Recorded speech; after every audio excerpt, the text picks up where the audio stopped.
O artigo 178 traz também uma modificação na redação que determina o que se contabiliza no ativo imobilizado. E essa modificação traz consigo talvez um outro dos pontos mais polêmicos dessas modificações introduzidas pela Lei 11.638. Então nós temos aqui a redação anterior do ativo imobilizado, que dizia que no ativo imobilizado nós contabilizaríamos os direitos que tenham por objeto bens destinados à manutenção das atividades da companhia, da empresa ou exercidos com essa finalidade, inclusive os de propriedade industrial ou comercial. Cresceu um pouco essa redação, tá? E aí o que foi introduzido ali? Foi introduzido, em primeiro lugar, que nós estamos falando apenas de bens corpóreos, como vocês podem comparar. Por que bens corpóreos? Porque os incorpóreos agora, como nós vimos antes, serão apropriados no intangível e não mais no ativo imobilizado. E a outra modificação no inciso 4º do artigo 178 é aquela parte final ali, que diz que, inclusive os decorrentes de operações que transfiram à companhia os benefícios, riscos e controle desses bens. O que quer dizer isso? Quer dizer que pela legislação anterior, eu somente podia contabilizar no ativo imobilizado aqueles bens de propriedade da empresa, aqueles bens que fossem meus por tradição, por documento, tá? Agora eu devo contabilizar no imobilizado não só esses, mas também aqueles que, mesmo não sendo meus, né, estão sendo por mim utilizados no desenvolvimento da minha atividade, que tragam para a minha empresa os benefícios de estarem produzindo alguma coisa para a companhia. O que é isso? São justamente os bens arrendados, que eu não tenho a propriedade, mas eu tenho a posse. Então, nós estamos falando do leasing. O leasing, que até dezembro de 2007 era contabilizado em despesas, em contrapartida do regime de caixa, quando da ocasião do pagamento. E agora, a nova lei determina que os valores pagos a título de leasing sejam contabilizados no ativo imobilizado. Ok? Reconhecemos a dívida no passivo com a empresa de leasing, reconhecemos no ativo imobilizado os benefícios, como diz aqui na lei, os riscos por termos o controle e a utilização desses bens. É evidente que isso também aguarda uma normatização. É evidente que isso mexe com o caixa das empresas, porque essa despesa de leasing sempre foi uma despesa significativa para as empresas, né? Uma despesa operacional dedutível, e que no momento que eu comece a contabilizar isso no imobilizado, eu deixo de ter essa despesa. Então isso vai ter que ser ajustado de alguma forma com aquele parágrafo 2º do artigo 177, quando nós falamos lá no início da necessidade de nós termos duas contabilidades. Então, na contabilidade do fisco, se não houver modificação nas normas fiscais, o leasing continua sendo despesa. Eu apuro o meu balanço considerando o leasing como despesa. Na contabilidade societária, para fins de distribuição de resultado, eu não posso considerar o leasing como despesa. Eu vou contabilizar o leasing como imobilizado. Então, depois de fazer o balanço fiscal, de fazer a declaração de imposto de renda, eu volto e agrego as despesas com leasing para poder calcular o dividendo que eu vou pagar para o meu acionista. Carece de regulamentação, tanto por parte da CVM, por parte do imposto de renda. Devemos aguardar, e o próprio CPC deverá emitir um pronunciamento que servirá de base para uma norma brasileira de contabilidade, contemplando a forma como nós devemos considerar o leasing agora como imobilizado e não mais como despesa. O artigo, ainda no artigo 178, ele estabelece o que vai ser lançado naquele intangível que nós falamos agora há pouco, né? Então ele diz que no ativo intangível serão os incorpóreos, ou seja, aqueles que foram excluídos do imobilizado. Não lanço mais bens incorpóreos no imobilizado, lanço no intangível. Só que ele faz um destaque, aquela última palavrinha ali no inciso 6º do artigo 178, dos bens, inclusive fundo de comércio, adquiridos. Isso é fundamental. Isso é fundamental. O que significa isso? Que se eu tenho uma marca, essa marca tem um valor, essa marca ganha um valor ao longo do tempo.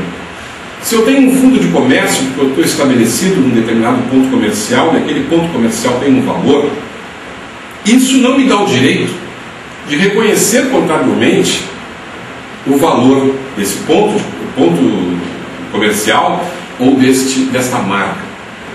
eu só posso reconhecer se eu pagar por isso. Se eu vou alugar uma loja no shopping center e pago por isso R$150 mil a título de ponto, como se costuma chamar na linguagem comum, ou se eu adquiro uma marca que pertencia a um outro fabricante de um determinado produto e pago por aquela marca 500, 600 mil reais, isso eu vou contabilizar no meu ativo intangível.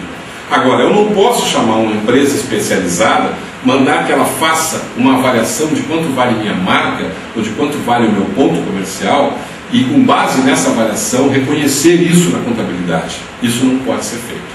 Em contrapartida de uma reserva, coisa assim. Isso não pode ser feito. Por isso, a lei é clara e estabelece que é o fundo de comércio adquirido e não aquele que for avaliado. Isso é muito importante que a gente tenha presente. Muito bem, depois nós temos então no artigo 183, que estabelece, que trata dos critérios de avaliação do ativo, uma outra modificação extremamente moderna que a Lei 11.638 trouxe para a contabilidade brasileira e compatível com as normas internacionais, né? Ela diz que os ativos financeiros destinados à negociação ou venda, inclusive derivativos, devem ser avaliados pelo valor de mercado. O que significa isso?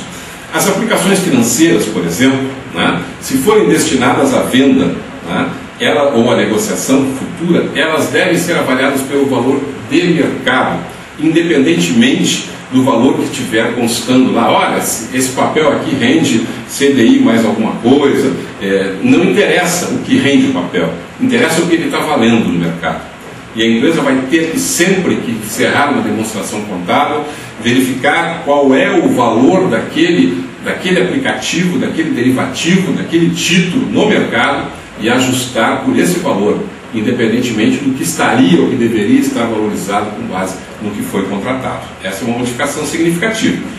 Os outros ativos, que são aqueles que não estejam destinados à venda, aqueles que forem mantidos até o vencimento, tá? E aliás esse procedimento já vem sendo adotado pelas instituições financeiras, por determinação do Banco Central há muito tempo, agora é que ele está sendo estendido às demais empresas. Então os demais ativos devem ser avaliados, esse sim, pelo custo de aquisição ou valor de emissão, e aí atualizados conforme disposições contratuais, ajustados ao valor de provável realização, que é o valor de mercado, caso esse seja menor. Então esses aqui, eu só vou mexer com o mercado se o mercado for menor do que aquele valor que vier a ser determinado no contrato, na emissão, no custo de aquisição, no princípio de competência. E aí vale a regra que sempre existiu na contabilidade: custo ou mercado, dos dois o menor. Se o valor de provável realização mercado for menor, nós evidentemente vamos ter que constituir uma provisão. O 183, ainda mais uma vez falando do ativo intangível, agora para dizer qual o critério que eu devo utilizar na avaliação, na valorização dos bens que vierem a ser contabilizados no ativo intangível. Ele diz que é o custo incorrido, evidentemente, aquele pago que nós referimos agora há pouco, deduzido do saldo da respectiva conta de amortização. Porque, evidentemente, se eu pago um determinado valor por um ativo intangível, por um fundo de comércio, por uma marca, isso vai sendo ao longo do tempo depreciado, só que o termo exato para o intangível é amortizado, vai perdendo o seu valor, e a perda desse valor deve ser reconhecida através da provisão para amortização. Ainda o 183, no que diz respeito aos ativos de longo prazo, determina que os mesmos sejam ajustados a valor presente, avaliados a valor presente. O que significa isso? Se eu empresto um valor, se eu tenho um crédito a receber de longo prazo, para receber, digamos, daqui a 4 ou 5 anos, evidentemente que ninguém empresta dinheiro hoje para receber daqui a 5 anos, senão sem incluir ali alguma perspectiva de valorização ou de recuperação financeira, né? Uma correção monetária, um índice de juros, alguma coisa do tipo. A lei determina que na hora de eu fazer o balanço, na hora de eu demonstrar esse valor no meu balanço, esse ativo que estará certamente embutido dentro dessa premissa de valor a receber de encargo financeiro, ele seja extirpado, ele seja excluído e ele seja demonstrado pelo que vale hoje. Ou seja, se o meu devedor, que teria que me pagar daqui a 5 anos, viesse hoje aqui e dissesse: quero te pagar hoje, quanto é que tu me cobra? Eu teria que deflacionar aquele valor e dar um desconto para ele para receber hoje. Por esse valor é que deve ser demonstrado.